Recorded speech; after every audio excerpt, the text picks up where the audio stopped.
Several videos ago, I talked about how the world rewards actions instead of intellect, and we should always try to act instead of just thinking in your room, pondering about ideas, just like what I'm doing. But I kind of figured out if you are only acting, you aren't actually rewarded.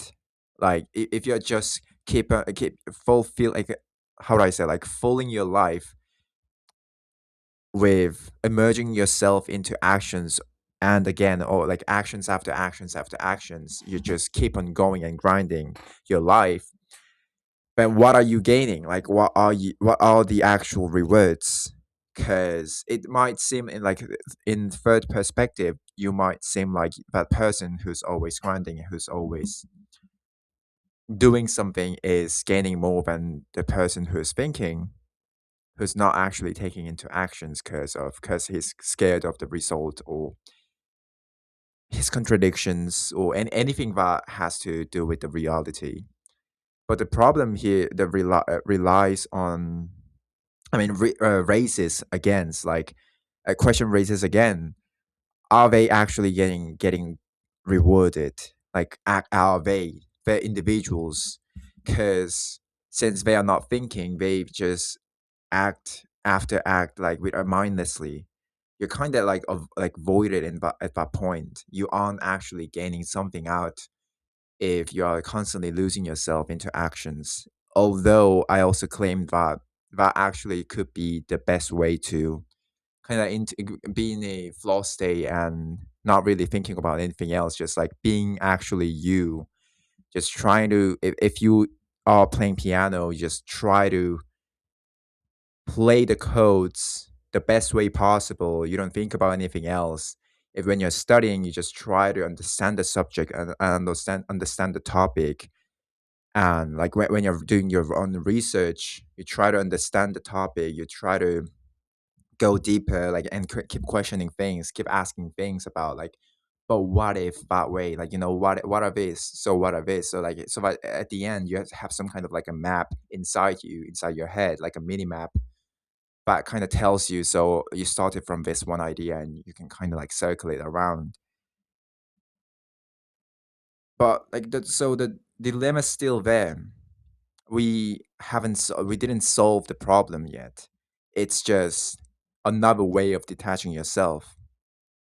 If thinking doesn't get rewarded, then actions don't get rewarded as well. You might say, oh, at least those things that he's achieved are left, but for him, it's nothing. It's not there anymore. It's because once you achieve something, the fulfillment goes away in a couple of days. So you're already in deprivation state. You already want more. That's a hedonic treadmill that I talked kind of several times. And actually, I think it's just become kind of lame. This phrase, the term itself. So many it's being overused in a sense. So I'm not gonna like kind of try to overuse it in my YouTube channel as well, since you guys might be listening to a bunch of like podcasts and who talk much better than me. And actually like elaborate and explain about what hedonic treadmill actually means. But again, so you didn't solve the problem. You're just trapped in another cage with that has different kind of things. But obviously the difference is that one gets kind of acknowledged by others. One gets you'll be much more likely be seen by others when you are taking into action, when you are action maxing.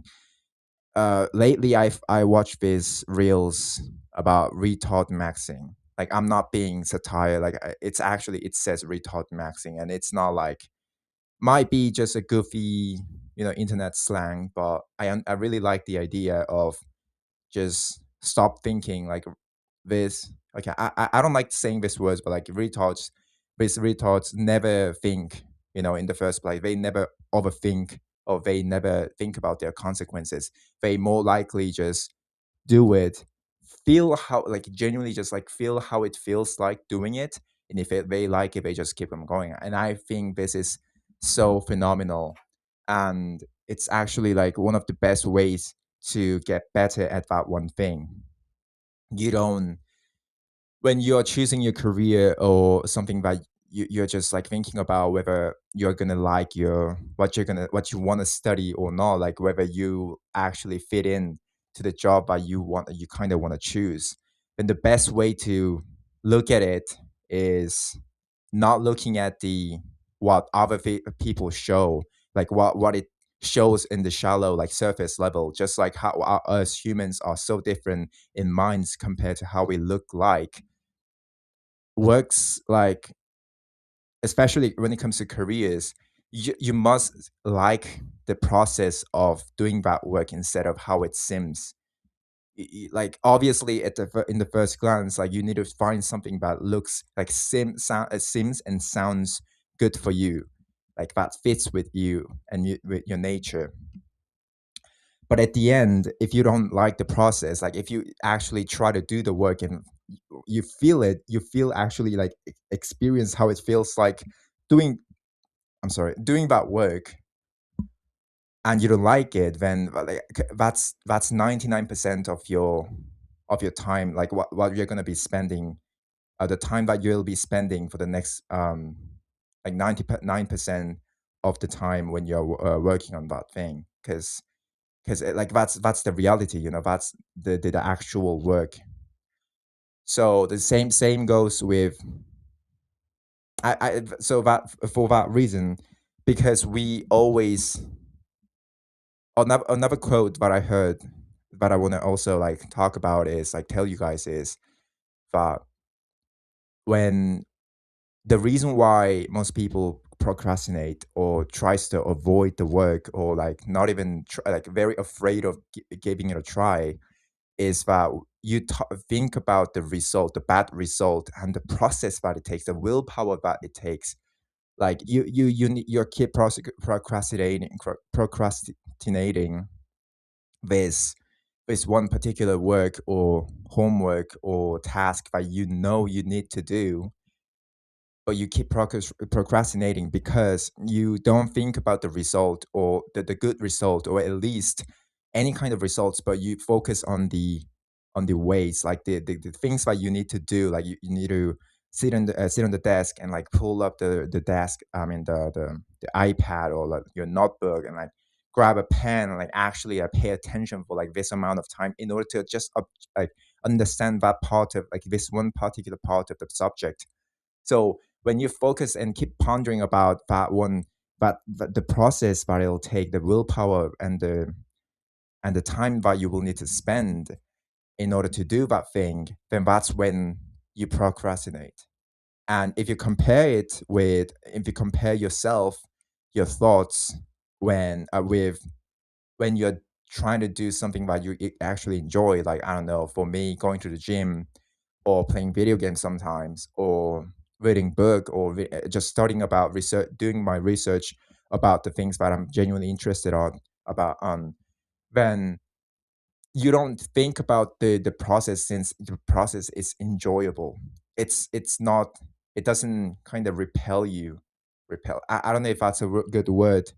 And but you get my point. Like you don't focus on the process anymore. You just get to the result. You're more focused on the result. Like you only want to see that, and you just keep on going, no matter how long it takes. That's why the time feels like it's fascinating. Like it feels you don't feel about the time. You don't feel how fast the time goes. Time flies when you are doing it, and I think it's just so a very good way to put it, and the reasons why we often get lost on on whether to do, because like you just keep on pondering and thinking about like doing the thing instead of actually doing it, like talking to others about like you are actually going to do it isn't doing, thinking about it, thinking about doing it isn't doing. Like at the end, what actually is doing is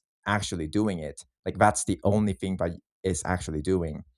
So back to the main topic, the point that I wanted to say about, again, actions really do seem like they do get the result and they do get rewards, but I think you also have to be aware. Like obviously, I would if you were to choose between thinkers and actors, like those who take into actions.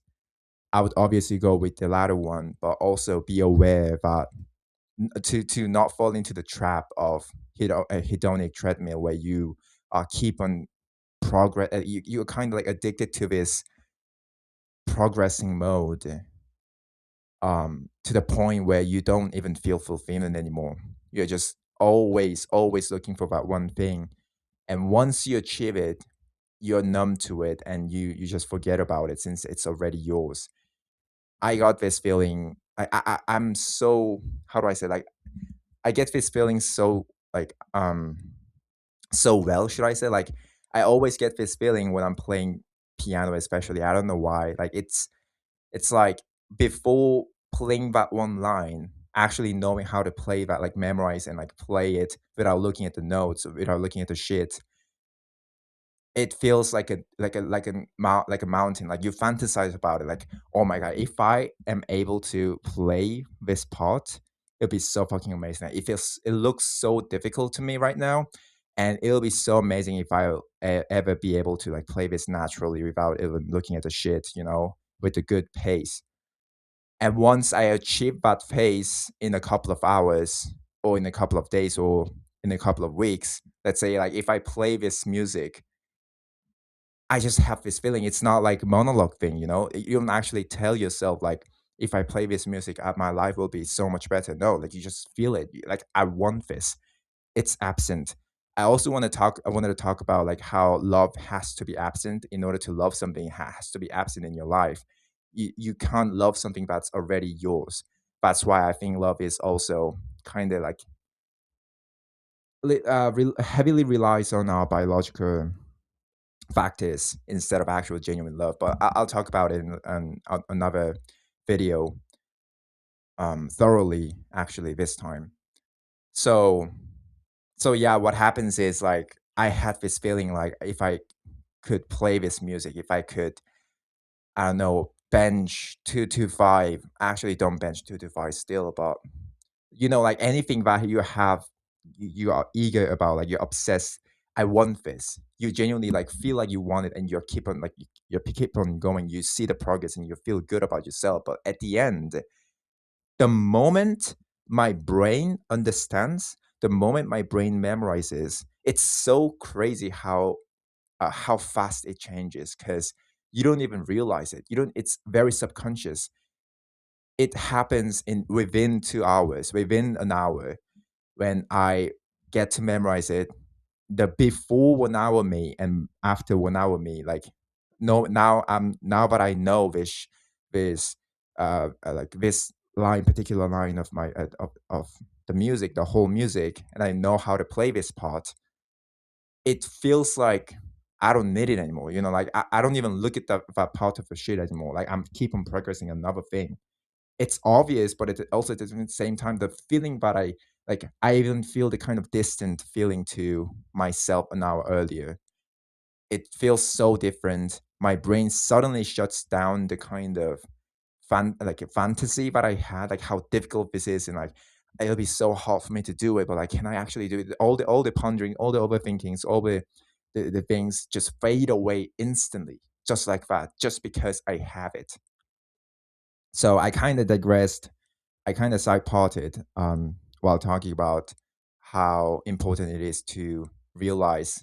I think it was kind of part of the main topic as well, but so I think you should be extremely careful about this as well, especially when you kind of find yourself and consider yourself as an overachiever who has to be like around something that constantly stimulates you in a way that in a way that like kind of progresses you, but also at the same time it's killing you, and you're kind of enslaved by them, by the values that you think that they value. They are like really critical values about your life, but es- eventually they'll be your kind of master. You're just enslaved by them. You aren't actually controlling your desires and what you're going for, and you'll never feel be fulfilled. So So yeah, that's my thought about it.